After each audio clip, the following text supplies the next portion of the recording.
We all go through disappointments and things that are not fair, and it's easy to hold on to the hurts and think about what they said and relive the offense. We get up in the morning, and it's the first thing that comes to mind. We don't realize how much that's affecting us, souring our attitude, draining our energy, limiting our creativity. If you're going to fulfill your destiny, you have to get good at letting things go. Is it real forgiveness if you refuse to forget the pain, the sadness, or the anger that the person made you feel?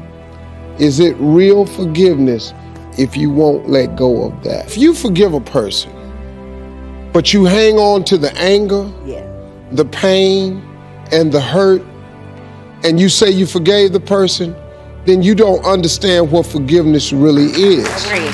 Forgiveness is not for the other person, it's for you. If people can understand that as long as they don't forgive, they're poisoning themselves. It's like hating somebody who's hurt you is like taking poison hoping they'll die. It's like me being mad at somebody who hurt me that's out having a good time and don't even care that I'm mad. That doesn't hurt them.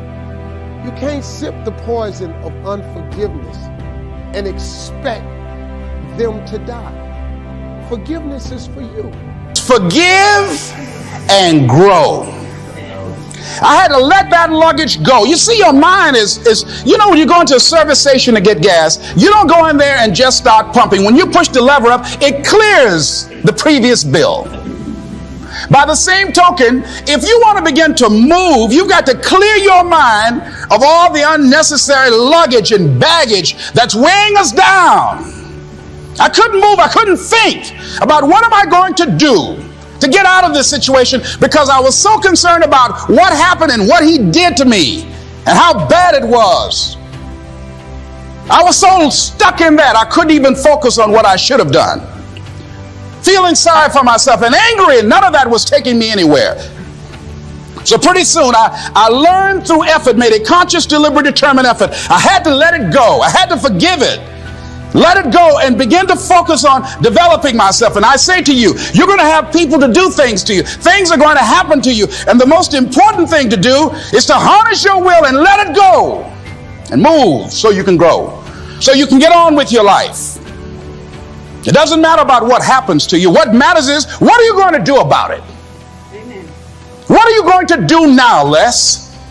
How long are you going to tell everybody at the bus stop and anybody who would stand and listen to you? How long are you going to repeat the same thing over and over and over and over and over again? How many times do we have to hear that? Don't go around telling people what your story is. Everybody has a story. 80% don't care and 20% glad it's you. You can't drive your car looking in the rearview mirror. You can't.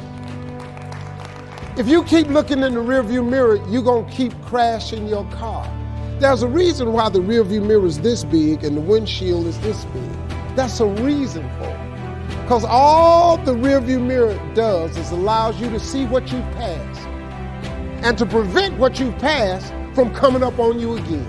That's all the rearview mirror is for. The windshield is your future. It's where you're going. It's where you're headed. I hope you all picked up this today. And think about that, how that affects your life. If you got someone who you feel has wronged you and you carrying that, that's like a cancer. And all it's doing is eating away at you. Do you know how many people I've had to forgive that have never asked me for forgiveness? You know how many people I just let go so I could just go where God had for me? Because I just ain't have no more time to spend no more time thinking about that. Jesus said, offenses will come. He didn't say they might come. If you're a good person, if you're nice, nobody will do you wrong. He said, disappointments will come. Betrayals, things that are not fair will come. How you deal with these offenses, how you handle the hurts will determine whether you move forward and see the new things God has in store, or whether you get stuck, bitter over what didn't work out.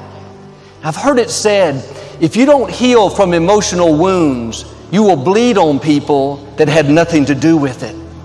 How many people are living wounded over how they were raised, a friend that walked away, business partner that cheated them? Instead of letting it go, they replay it in their mind, relive all the hurt. They wonder why they don't have good relationships. It's because they haven't healed. They're living out of a wounded place. God brings a new person, somebody great, but they're so insecure. They don't feel valuable, attractive. This new person has to keep them fixed, go overboard to make sure they know how great they are. The problem is that's not sustainable until you get well, until you let go of what didn't work out, not carry the hurt. That wound is going to hinder you wherever you go. If you're still wounded over a position you lost, you'll go to that new company defensive, on edge, not friendly. You're treating them based on what you've been through, but they had nothing to do with it. It's much more freeing when you learn to let things go. Wasn't fair? That's okay. God will be your vindicator. He'll take care of who did you wrong. It's not your job to pay people back. They hurt you once. Don't let them continue to hurt you by holding on to it. You lost a loved one. I know that's painful. It's okay to go through a season of mourning, but you can't hold on to the hurt. Living in mourning is going to keep the new doors from opening. You have to heal so you can see the new relationships, the new opportunities. I had to let that go. All of us got stories to tell. Chicken Man allowed his tragedy to destroy his life. All of us have experienced some tragedy, and if we haven't, we will. And you can either let it destroy your life or you can build upon it. You can permit it to let it hold you down, or you can decide, I'm not going to let that happen to me. I'm bigger than this. Make a declaration to yourself. Declare all out war that you're going to get out of this rut. I don't care how good you are. I don't care how talented you are. I don't care how much you work on yourself. There are some times when things aren't going to go right. They just are not going to go right. There are times when anything that can happen will happen. Murphy's Law will be knocking at your door. Why? I don't know why. That's called life. And you have to deal with it. Sometimes your life will be in a slump, just like sports. Some of the best shooters can't hit baskets different times in games. They get in a slump. Do they sit on the sideline and say, I just didn't hit a basket today? No, they continue to execute. I suggest to you that if you are facing a challenge, don't stop. Stay busy. Work your plan. Continue to do those things that you know that work for you after you have evaluated yourself in the situation. Continue to move. Stay busy, stay busy, stay busy. Doesn't have to be big things. That man that cut you off in traffic, let it go. Don't let that sour your day. Your time is valuable. That's a distraction trying to get you off course, offended over something that doesn't matter.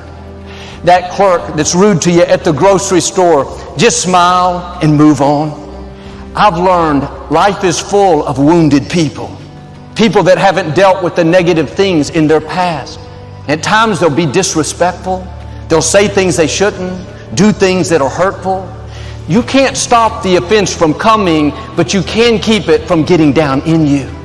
How much time are you spending offended, bitter, holding a grudge? How much more could you accomplish if you would start letting things go? How much better relationships would you have if you would get emotionally healthy? If you would let go of what people said, forgive the person that did you wrong, quit reliving the hurts? To really enjoy a happy, successful, healthy life, you've got to be willing to go against the tide. You've got to be willing to harness your will and say, in spite of this, I'm in control here. I'm not going to let this get me down. I'm not going to let this destroy me. I'm coming back, and I'll be stronger and better because of it. You have got to make a declaration that this is what you stand for. You're standing up for your dreams. You're standing up for peace of mind. You're standing up for health. You want it, and you're going to go all out to have it. It's not going to be easy. When you want to change, it's not easy. If it were in fact easy, everybody would do it. But if you're serious, you'll go all out. So yes, I'm going to turn this situation around. I'm not going to sit back and moan and cry over what happened and what went wrong and who did what. I'm going to do something about this situation.